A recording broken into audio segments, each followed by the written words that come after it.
Hello everybody, today I'm excited to bring you a pair of Allen Edmonds Grayson loafers that I thrifted for $8.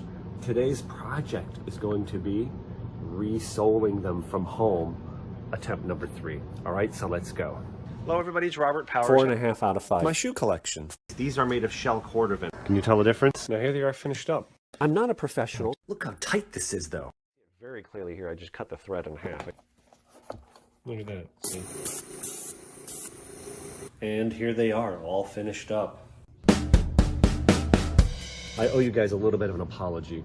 I have been doing 2 projects at once, so I'm already partway through the project. So here's where I'm actually at right now. First of all, these are a pair of Allen Edmonds Graysons, and this is, as you can see, it's a tassel loafer. The uppers on this one look, crappier than when I got them actually, because I've been working. You see, I've already got a sole on this one, so I'm, scuffing or, whatever. I'm getting stuff on the uppers as I go, which will clean up. So this logo here with the A in caps and the E in caps and the rest lowercase was first used in, I believe, 1989 and was used until about 2015 or 16. And then here you can see there is what I believe is the date code. COMB, that word is for combination last, meaning that the width, like any standard shoe, the width of the ball of the foot is larger than the heel. And it says 8217, black calfskin Grayson tassel loafer. This number here should be the date code. Some of the newer shoes, I'm not sure when they stopped doing it, but sometime in the 2000s they stopped. That says 4226. So that should be the 42nd week, second day of that week, a year ending in 6. So this can't be 86 because they didn't use that logo till 89. So this should be 96 or 06 is when this shoe was probably made. Don't know which, but in that era. Really good shoes, really high stitch density. So I'm gonna guess it's 96. Now, here's where I'm at on this shoe. So, take off the top lift on Allen Edmonds factory. They call this I've heard this referred to as the Victory heel with that V on it. You can see it's quite worn, almost into the heel base, you see there. You just pry this off, nothing holds it on but glue. And then you can see here, you basically pry off, I already had it off once, but you pry off the, I'm not sure what you call this, particle leather, whatever it's made of. The heel base, it's interesting. You see it does have a layer of rubber, which is great because this whole thing gets nailed down, and when you peel rubber off of particle leather, you lose some of the particle leather and have to refinish it. This lets you, kind of, it's more serviceable, so I think that's a good thing. And interesting enough, you see it says R. This is the right, it goes on the right heel. Why? What's the difference? And I learned this from Steve at Beato's Leatherworks, I believe. You see the height here? If I could use something to point to it, use this pen. You see the height of the heel? It's higher on the instep because that provides a little bit of arch support, right? Because it lifts the inside a little bit. So there is a left and a right. You pry that off, it's glued and nailed.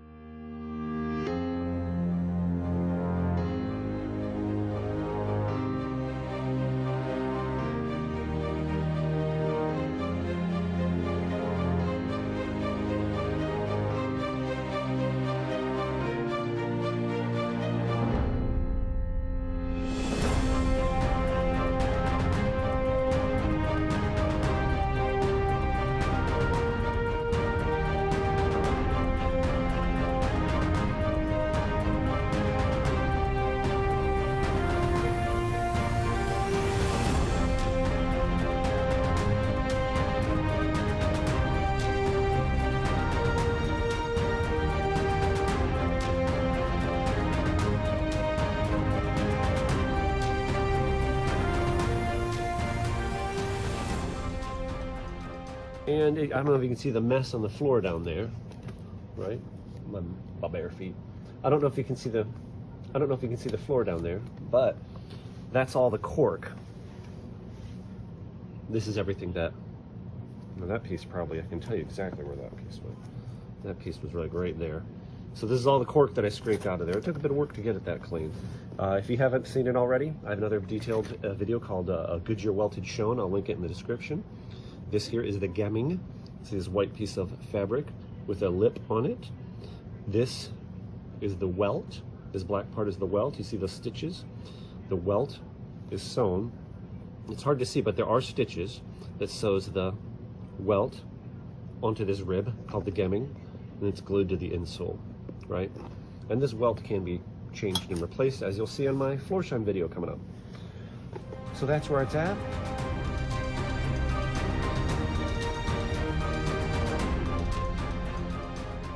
And here I've got the shoe held up to the light. I picked out all the stitches. Picking out the stitches means you got to take something like this and all is approximately, I think, about 200 stitches. I just did a rough count. But you see those holes? That means I got all the stitches picked out of the welt, so I can stitch new thread through those same holes. And I measured it's about 7 stitches per inch on this shoe, which is more stitches per inch than Cornell and Edmonds.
Okay, so I'm having troubles.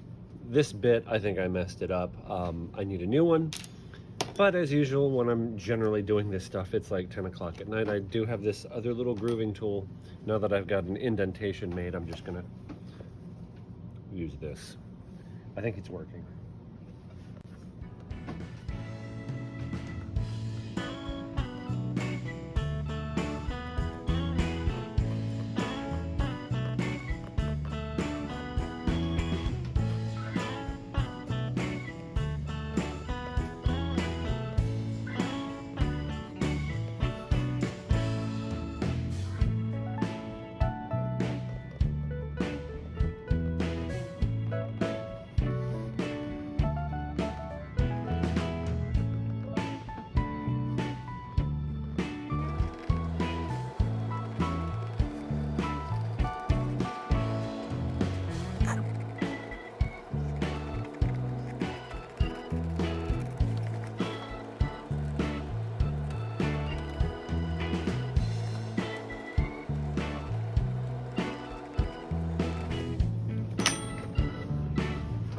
Yeah.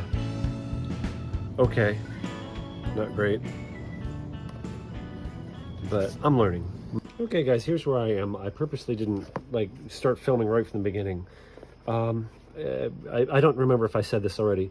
Real purpose of doing this is I have a pair of Florsheim Royal Imperials that I'm really pumped up about, like really going to be nice shoes. This is really practice for that, right? These Graysons, I mean, I don't really like tassel loafers that much, to be honest with you. But you can see where I started. The point at which I'm starting, all of this is going to be under the heel. So this is a perfect place to start because none of this is going to be visible. Now you can see it's all wonky there, right? And it's actually getting okay here. So that's not bad. If I can continue like that, I think I'm going to be in good shape. Some of those holes that are a little bit large, here's what I've also figured out I can do.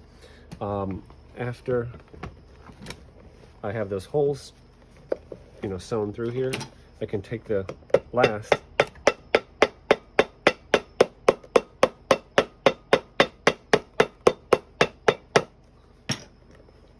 and I can kind of close them back, those holes up a little bit. So let me show you the technique here. This is way harder than it looks. First of all, I don't know if you can see on my pant leg, that's blood. That's blood. I snapped already one of the stitcher awl tips. You see that? It busted. I think I figured out why. This curve is kind of handy. What the curve allows is when you're stitching, it kind of, you know, helps get under that, right? You know, get past the edge of the shoe here. But I think the downside to it is, because I've broken those before, is when I'm pushing hard, you know, I'm putting force at an angle. With the straight needle, it kind of forces you to put the force straight, I guess. So I think this is better for me.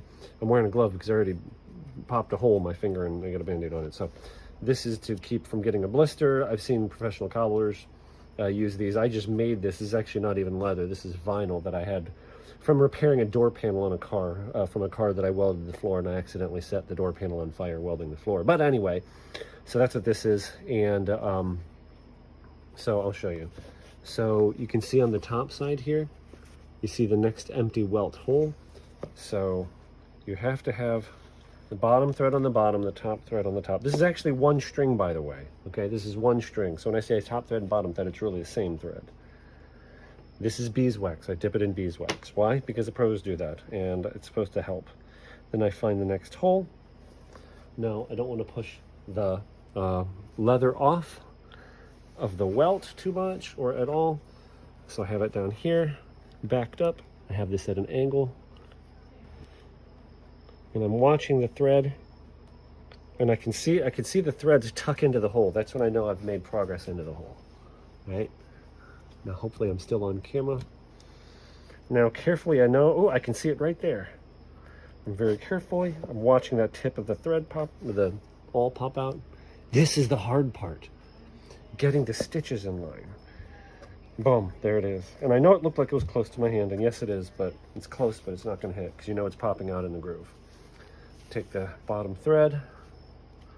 This is important, but you see there's two loops?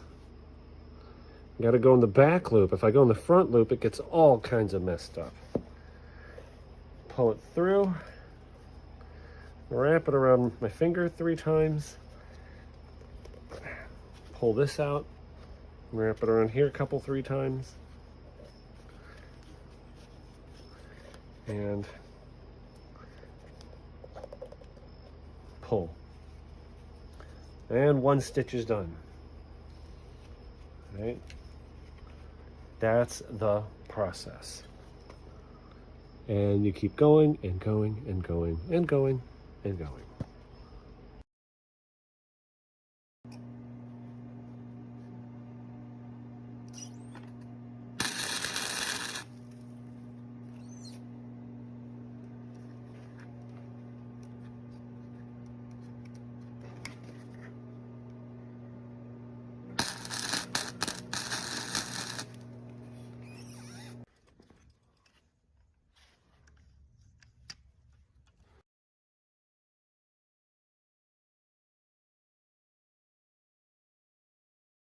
Okay guys, here's what I've come up with.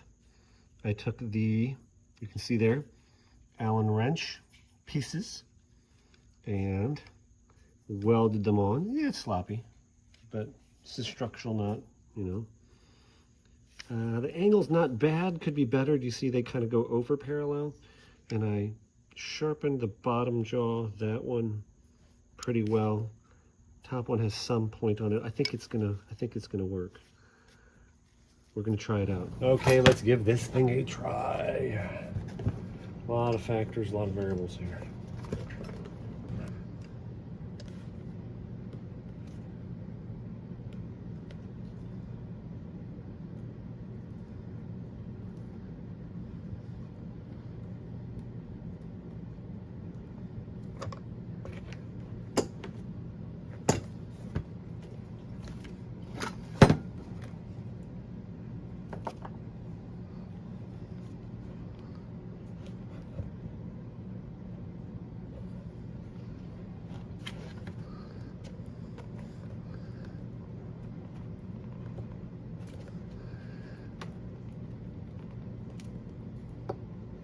It kind of worked.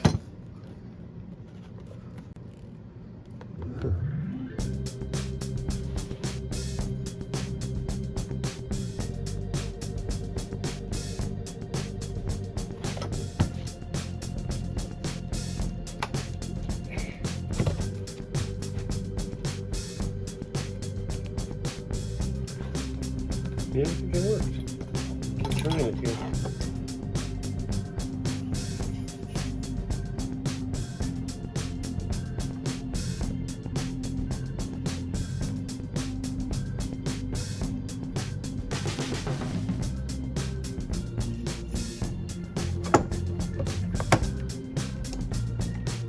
See, there's my fault there. Missed a little bit, but I think this concept is valid.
Let me tell you a couple things, guys.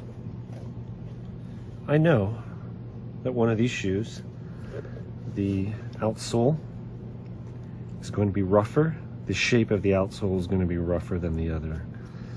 I know that one of these shoes is going to have a I don't know if you're gonna be able to see it. If I can stain over it, I'll cover it. But one of them, or I may even put rubber half soles on these things. I'll probably cover it. But one of them's gonna have a blood stain on it, on the sole. I know, like even right there, I messed up. The stitching's gonna be uneven. You know, I know already on one, I sanded too much on the back of the heel. I'm gonna tell you one thing I have figured out about life that has served me very well. I think the first place I learned this was in one of the keys to success is martial arts. I am half Asian. Excuse me, my mother's Japanese. My dad's Caucasian. My dad was Caucasian. I grew up in the island of Bermuda from kindergarten. I think it was after kindergarten through the middle of 4th grade I lived in Bermuda. Went to school with all girls. I'm sorry, that would be went to school with all boys, no girls.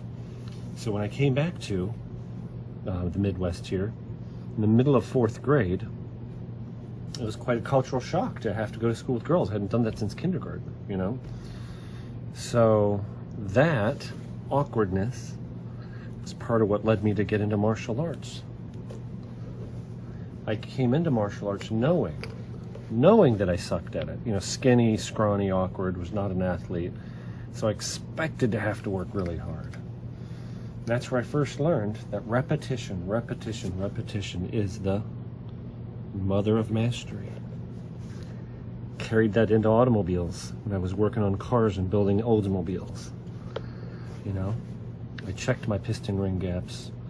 In a V8 Oldsmobile, you get your top ring, compression ring, you got the second ring, and then you got your oil ring. And the oil ring is actually 3 parts. But you basically got to check the gap on, you know, the top 2 are most critical, but, you know, basically 4 rings times 8 pistons, it's 32 gaps you're checking.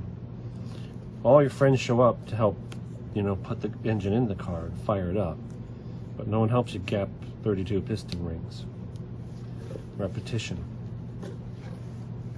Got into sales. I knew that I was going to suck at it at first, but I was okay with that. I was willing to be bad so that I could get good. The same exact thing with this. This is the 3rd shoe I'm doing. So I'm now approaching probably 1,000 stitches. You do anything 1,000 times, you'll get better at it. I promise you that. I promise you that. Repetition. These were, what were they, $8 or $12? I forget. $8 pair of shoes. So, only thing I'm out, if I mess this all up, is my time. And with my time that I'm investing here, see like that? See, I push on that and that spreads open. That's not good, but I don't know how to change that. I don't think I can change that. I think that's going to continue to happen. The stitching is going to close that back up, and maybe I can squeeze some glue in there. If not, I don't know. I'm just going to keep moving forward, you know? Keep learning. And I've actually, through the years, doing this kind of stuff, releasing videos, I've had professional cobblers, a lot of them, post, you know, make comments on my, you know, under my videos and give me, like, you know, legit tips, like not making fun of me, like actually give me legit tips that have helped a lot.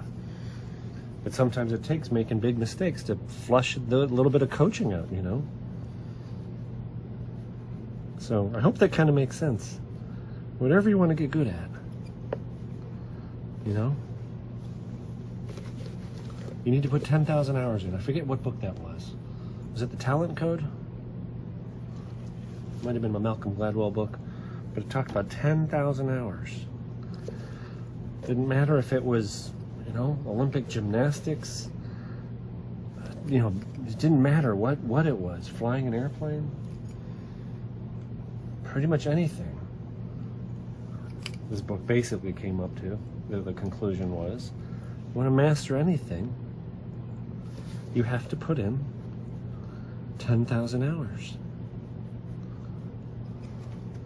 So let's say you're going to master something that's a side hobby like this, right? After my wife and kids are all in bed by about 10:30, 11, well, that's my time. You know, I can put an hour or two in a night. Maybe 3 days a week? Maybe 4? I mean, it could be more, you know, but maybe 5. So let's say 4 days a week, 2 hours. You put in 8 hours. Some on the weekend, let's call it 10 hours, right? For easier math. You put in 10 hours a week. You do that 50 weeks a year, it's 500 hours.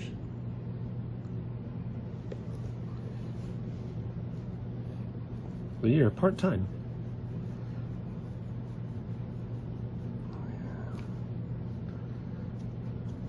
It's concentrating there.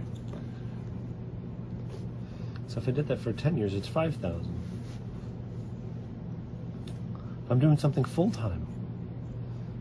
10 or 12 hours a day, right? I can get 60 hours a week on something. 60 hours a week, 50 weeks a year. Is that 3,000 hours in a year? Now you're talking, you become a master in something in 3.5 years. You see? Now obviously I'm not. I become a master in this. But I am putting in my time. And I will get better.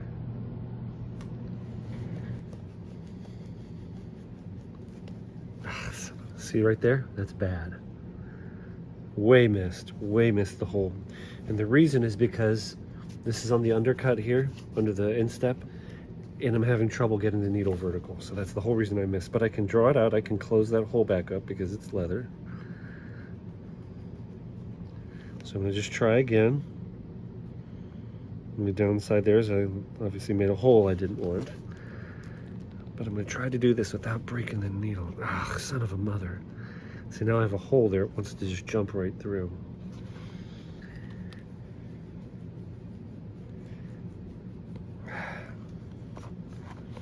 It's using that to kind of make a pilot hole.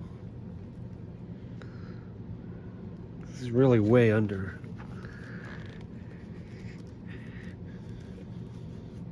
Oh my God, this sucks. Now I hit the last hole. This really sucks. This is way harder than it looks on TV. There we go. There we go. And I can just hammer that hole shut and you'll never see it.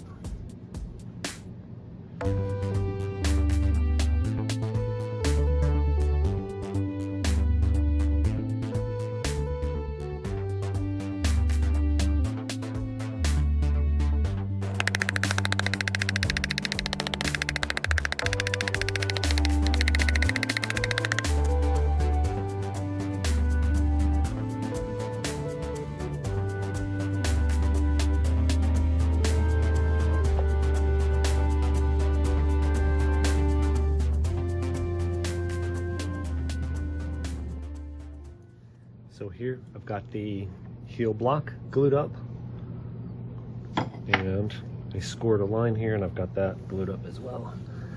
And I think they're ready to assemble.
Grind that down a little bit, and I think we'll be in good shape.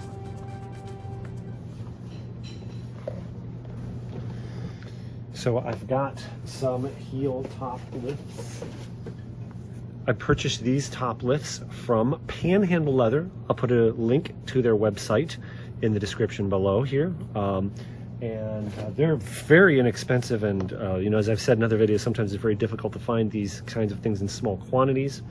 And this I got from Land Whirlin Leather. I'll put a link as well. There's a big giant sheet. It's a little on the soft side, but I'm okay with it because I can replace them at home. But cut 2 pieces, belt sander, sand them smooth so you get a nice joint. Remember, the angle goes towards the outside because the outside of your foot will contact the pavement first. Put a little arc on the front of it. Now it's time to assemble them. I am running out of glue here, but I've got an entire new fresh can ready to go, fresh quart right behind this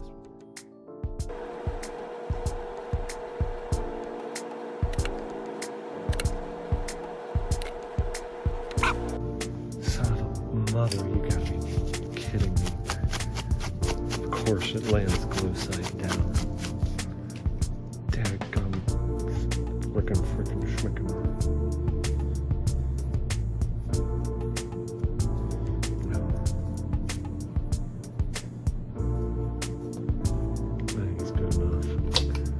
A heel.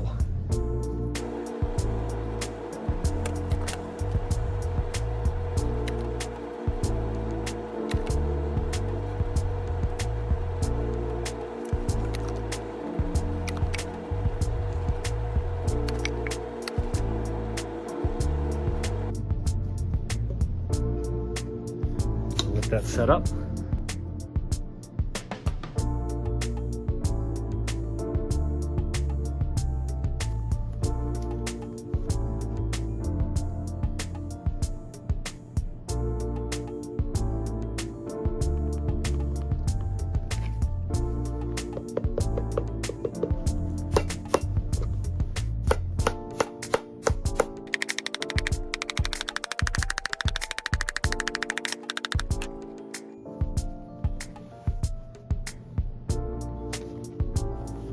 Trim that up.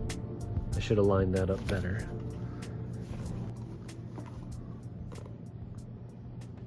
I'll grind that off. I've got the heels trimmed. I am pretty decent with my top lift skills. This area, I got skills.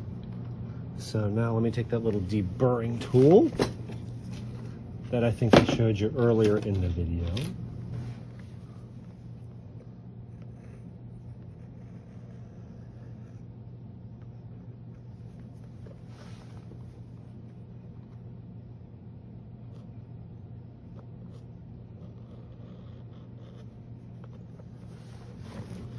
Alright, trimmed them both up.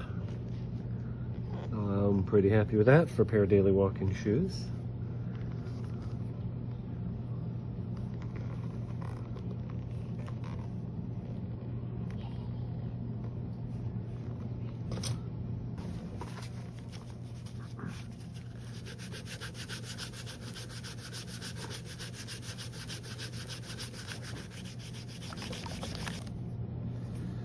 This is Fiebings Gum Tragacanth. I learned about this from Andrew Wrigley.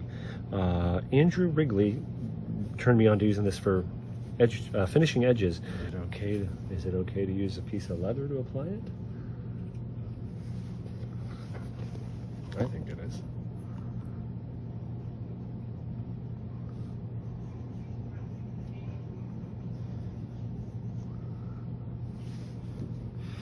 Stuff smells like, does it smell like pine? Not, I mean, I know, you know, like Saphir, a lot of their stuff smells like pine, but different. Kind of like that. John.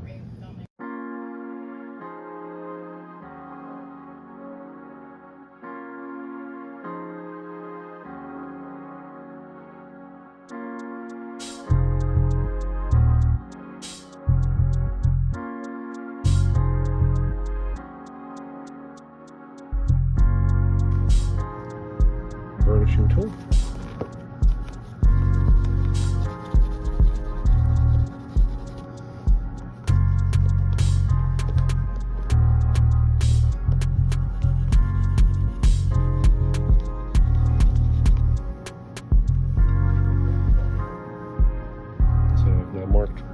pencil. I'm going to put some dots.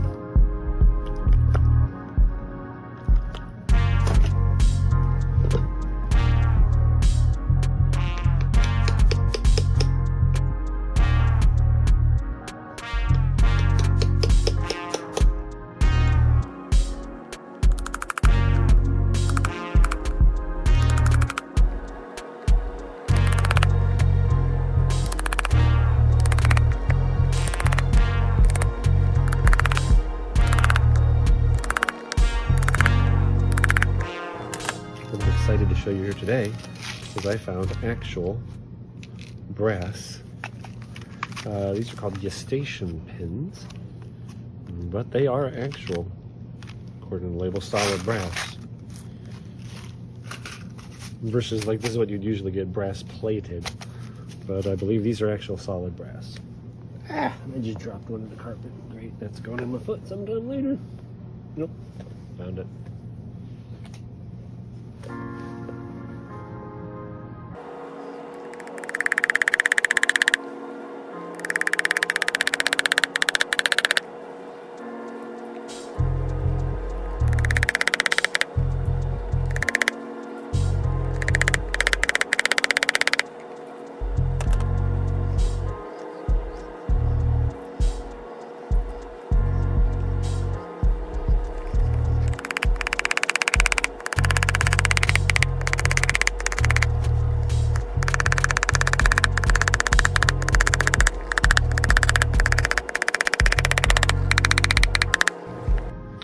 See this punch here? This is looks like just kind of a normal punch, but I actually took a little Dremel tool and I ground a divot in the tip of it so that it would not slip off the nails and gouge the leather. And use the bigger hammer. This is irritating me.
This is Saphir Renomat. This is a cleaner.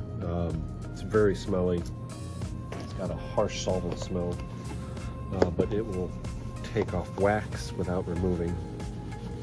The finish, generally speaking, you always have to try and test. Disclaimer, you know, especially on cheap shoes. Sometimes on cheap shoes, the finish will just come off just because it's cheap. So, but like for example, here, do you see? Looks like extra polish or something on there. It's like a clean spot.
It's old, so I'm just going to take a chunk.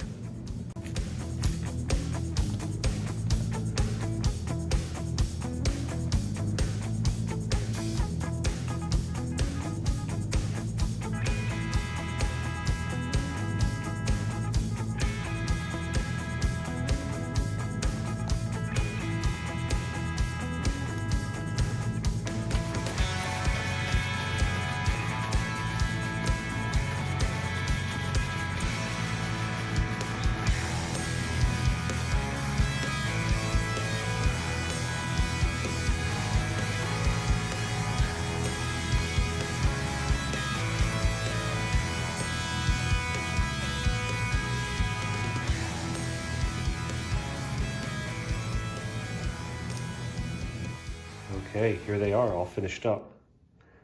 And let me give you a critique of my work. The uppers came out pretty good. I didn't go crazy with mirror shine. I didn't want to draw that much attention to the uppers. They're not in that great shape. Still see a little bit, like, you know, right there, looks like a nick. But overall, not too bad. So let's get to the soles. And let me tell you what I like and what I'm disappointed with.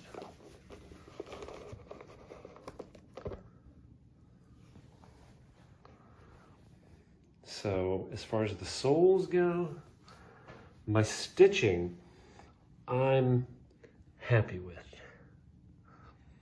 It's not bad.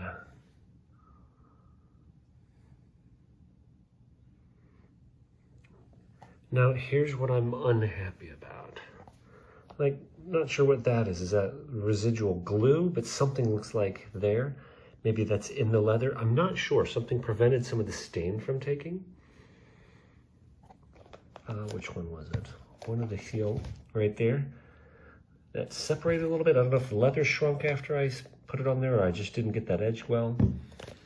But obviously, it's not horrible. My edge finishing could be better. Right there. It's so hard to see before you put any gloss on it. It looks flat, but that really needed another round of sanding. Next time I will. You can see, I knew some of these edges were going to come back to haunt me, like right there. But overall, if you back up a few inches, it's not bad. It's not perfect. I need to do a better job there. That sole edge is sticking out too far there, actually. And I could have gone another round of sanding to get rid of some of those gouges. And you can see here, right? Can you tell right in there? There's a little divot in there. So it's not flat. The color kind of disappoints me. In other words, I didn't want it to be that dark. And you can see it's not even. So I think next time I'm gonna have to airbrush the soles to get it even. This is tan, Fiebings Tan dye, believe it or not. I'm a little bit curious, a little bit afraid to ask your guys' opinion, but what do you guys think for a ReSoling at home job for my third attempt? And remember, I wasn't that crazy about these shoes. I'm probably gonna use them, not as a beater shoe, but you know, they're gonna be a shoe that I'm not afraid to ruin. But these are really practice for the Florsheim Imperials that are coming up next that I'm about 2/3 of the way done with. But put in the comments below, tell me what you think. You know, for a home done job, is that acceptable? And if you've ever dry heaved because one of your friends or coworkers wore box toe loafers, you might want to consider subscribing to my channel. And I appreciate it, guys. I have a lot more videos like this. I will link in the description below. I will link the ReSoling at Home 1 and 2 videos, as well as some other relevant videos. All right, God bless you guys. Take care. Thank you so much for joining.